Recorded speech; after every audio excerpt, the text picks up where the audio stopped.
آپ کو پکڑنے والے لوگ رکشا ڈرائیور بھی ہوتے ہیں. جو بیت اللہ کا دروازہ ہے نا, دروازہ ملتزم جسے کہا جاتا ہے, یہ بیت اللہ کی سب سے پیاری جگہ ہے. جب بھی عمرے پہ جاؤ نا تو یہاں ضرور جایا کرو. یہ ایسے ہے, نبی صلی اللہ علیہ وسلم کی سنت ہے. یہ جو بیت اللہ کا دروازہ نہیں بنا ہوا جہاں پہ, اس کی جو رائٹ سائڈ ہے, سیدھے ہاتھ والا حصہ, یہ کہلاتا ہے ملتزم. یہ حصہ کیا کہلاتا ہے؟ التزام کہتے ہیں چمٹنا. ملتزم وہ جگہ جہاں چمٹا جاتا ہے. تو یہاں پہ اپنے دائیں رخسار کو رکھ کے اللہ سے گڑ گڑانا, رونا اور گڑ گڑا کے دعائیں مانگنا, یہ سنت عمل ہے. سمجھ رہے ہو کہ نہیں سمجھ رہے؟ تو کتنی مقدس جگہ ہے اللہ کا گھر. یہ ایسے ہے جو بیت اللہ کا دروازہ ہے نا, جیسے ہم کسی کی چوکھٹ پہ جا کے بھیک مانگتے ہیں. ہم کہتے ہیں نا یار میں تیری چوکھٹ پہ آ کے, دروازے پہ جاتے ہیں نا اس کے گیٹ پہ. تو اللہ تعالیٰ نے اپنی ذات سے, جو لوگ اللہ سے محبت کرتے ہیں ان میں جو ایک محبت کی چنگاری بھڑکتی ہے, تو اللہ نے اس چنگاری کو ٹھنڈا کرنے کے لیے, اللہ خود تو عرش سے نیچے نہیں آتا نا, تو اللہ نے ایک چار دیواری بنا دی اپنے خلیل ابراہیم علیہ السلام کے ہاتھوں, اپنے محبوب ابراہیم علیہ السلام کے ہاتھوں. اور وہ چار دیواری بنا کے اللہ نے اعلان کر دیا کہ اے ابراہیم لوگوں کو بتاؤ یہ کس کا گھر ہے؟ یہ میرا گھر ہے. آپ سفر سے آتے ہو, اپنے والد کے گھر جاتے ہو, نانی کے گھر جاتے ہو, ہوتا ہے نا خالہ کے گھر جا رہے ہو. اب ہمیں بھائی اللہ سے محبت ہے تو اللہ تیرا گھر ہے کہاں, ہم عرش پہ تو نہیں جا سکتے. تو اللہ نے ہم پر, مسلمانوں پر بہت بڑا احسان کیا. اتنا بڑا یہ اللہ کا ہم پر احسان ہے کہ اس سے بڑا احسان شاید ہو نہیں سکتا. اللہ نے کہہ دیا میں زمین پہ ایک جگہ اپنا گھر بنا دوں گا. یہ کس کا گھر ہوگا؟ یہ میرا گھر ہوگا. تو جس کو بھی اللہ سے محبت ہوتی ہے وہ چاہتا ہے کہ میں اس گھر کی جا کے, اب جس کی اللہ سے محبت ہوگی نا اور اس کو بیت اللہ کی قدر ہوگی کہ یہ اللہ کی طرف منسوب ہے, اس کے دل میں بیت اللہ کی اتنی زیادہ قدر ہوگی. اور اگر کوئی خشک دماغ کا, خشک دل کا آدمی ہے جس کے دل میں اللہ کی محبت نہیں ہے, وہ بیت اللہ کو عام دیواروں اینٹوں کی طرح کی ایک چھوٹی سی عمارت سمجھے گا اور اس کے گرد طواف لگانے کو, ایک طواف کرنے کو ایک مذہبی رسم سمجھے گا, اور ملتزم پہ جا کے رخسار رکھنے کو ایک مذہبی فریضہ سمجھے گا. اس سے زیادہ اس کو نہ حج کا مزہ آئے گا اور نہ بولو عمرے کا مزہ آئے گا. لیکن جس کو یہ پتا ہے کہ اس پوری روئے زمین پر اس سے بہتر گھر دنیا میں کوئی بھی نہیں ہے, کیوں, اس کی نسبت کہاں ہے؟ امرؤ القیس نے کہا تھا نا, امر من الدیار دیاری لیلا اقبل ذا الجدار وذا الجدار. مجنوں تھا نا, مجنوں جو لیلا کا عاشق عرب شاعر, یہ کیا کرتا, لیلا کا جہاں گھر تھا نا تو در و دیوار کے چکر لگاتا رہتا تھا, اور کبھی اس دیوار کو چوم رہا ہے اور کبھی اس دیوار کو چوم رہا ہے.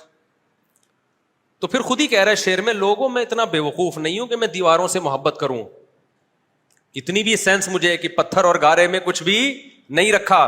بات یہ کہ ان دیواروں کی نسبت کس کی طرف ہے؟ لیلا. یہ محلہ لیلا کا محلہ ہے, یہ در و دیوار, یہ گلی کس کی ہے؟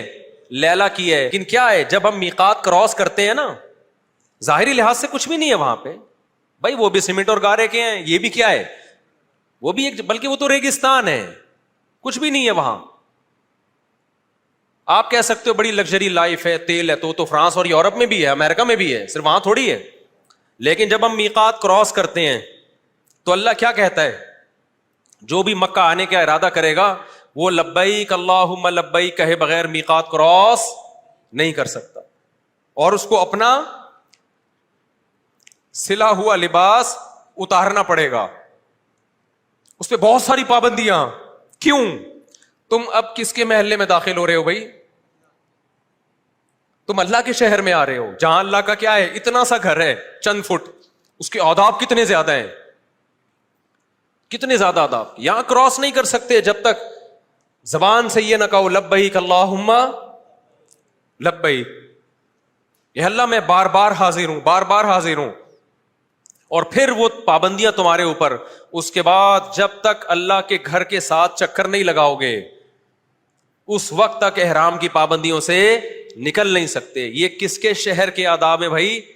ہر گھر کے آداب ہوتے ہیں نا. آپ جب ڈیفینس ایریا میں جاتے ہو پہلے تلاشی ہوتی ہے، اس کے بعد بڑی تمیز سے آپ جاتے ہو. بھائی یہ عام علاقہ نہیں ہے. آپ جب وائٹ ہاؤس میں جاؤ گے کتنی احتیاط کے ساتھ جاؤ گے نا. آپ جب جاؤ گے اسلام آباد میں کسی حکومتی ادارے میں اونچی آواز سے بات کرنے پر پابندی ہوگی آپ کو. تو اللہ کہتا ہے پوری روئے زمین پر جو میرا شہر ہے وہ کون سا ہے؟ مکہ ہے. اور میرا گھر کون سا ہے؟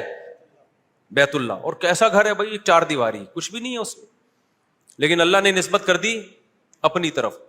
تو یہ جو ملتزم ہے نا، ملتزم، یہ سب سے پیاری جگہ ہے بیت اللہ کی. یہاں جب جایا کرو تو اپنے رخسار کو رکھ کے اللہ کے سامنے گڑ گڑایا کرو. اللہ کو وہاں یہ عمل بہت زیادہ پسند ہے. یہ ایسے ہے جیسے آپ بھکاری تھے، کھانے کو روٹی نہیں، پہننے کو کپڑا نہیں، کیا حالت ہوتی ہے نا انسان کی. اور آپ کسی سیٹ کے گھر کی چوکھٹ پہ جا کے پڑ جاؤ تو سیٹ کو ترس آئے گا کہ نہیں آئے گا؟ ایک ہے فون پہ کسی سے آپ قرضہ مانگ رہے ہیں، ایک ہے اس کے گھر پہ جا کے پڑ جائیں. قد دفع اللیل الذی فہرا الی ذراکم شیئا مغبرا. ایک شاعر نے کہا نا، بھیک مانگنے کے لیے گیا کسی سیٹ کے گھر پہ، تو رات تھی، بارش بھی ہو رہی تھی، سردی بھی بہت تھی. اس نے جا کے یہ شعر پڑھا کہ تاریک رات نے ایک کمزور اور بدحال کو تیرے گھر کی چوکھٹ پہ لا کے ڈال دیا ہے.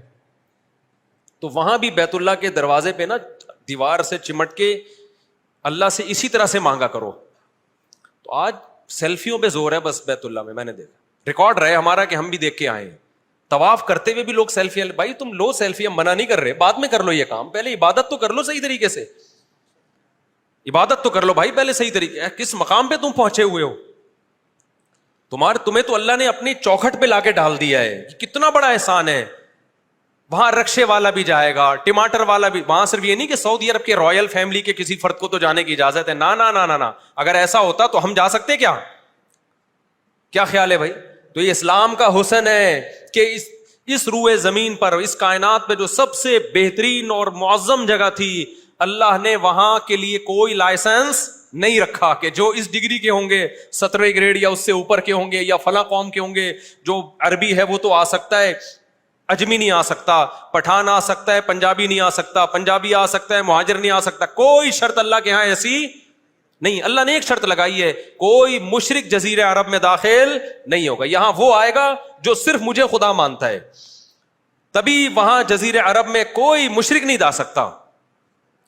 جو عیسیٰ کو اللہ کا بیٹا کہتا ہو، جو بتوں کی عبادت کرتا ہو، اس کے داخلے پر اللہ نے پابندی لگائی ہے. سعودی گورنمنٹ نے نہیں، اللہ نے لگائی ہے. سعودی گورنمنٹ نے تو اللہ کے حکم کی وجہ سے لگائی ہوئی ہے پابندی. تو کتنا بڑا اللہ کا احسان ہے بھائی. کوئی کلمہ پڑھ لے، اللہ کہتا ہے میرا گھر سب کے لیے کیا ہے؟ کھلا ہوا ہے. ایک چھوٹا سا بس واقعہ سنا کے بیان ختم کرتا ہوں. آج تھوڑا سا دائیں بائیں چلا گیا میں بیان میں، کہ یہ قوم پرستی کی بات کر رہا ہوں کہ اگر اسلام میں قوم پرستی ہوتی تو پہلی صف میں سارے پٹھان ہوتے ہیں، ٹھیک ہے نا، دوسری صف میں کوئی اور قوم کے بندے ہوتے، تیسری میں الگ قوم کے بندے ہوتے. اللہ نے کہا نا نا نا نا نا، جو آئے صف اول سب کے لیے، بیت اللہ سب کے لیے، طواف، حج، عمرہ، ملتزم سے چمٹنا، حجر اسود کو چومنا، یہ سب کے لیے اوپن ہے. رش کی وجہ سے کوئی نہ جا سکے الگ بات ہے. تو بس وہ ایک چھوٹا سا واقعہ بتا دوں. وہ کیا میں بتا رہا تھا، ابے دماغ سے نکل گیا، بڑا مزے کا واقعہ تھا. میں بات کیا کر رہا تھا؟ میرے سر میں تیل بھی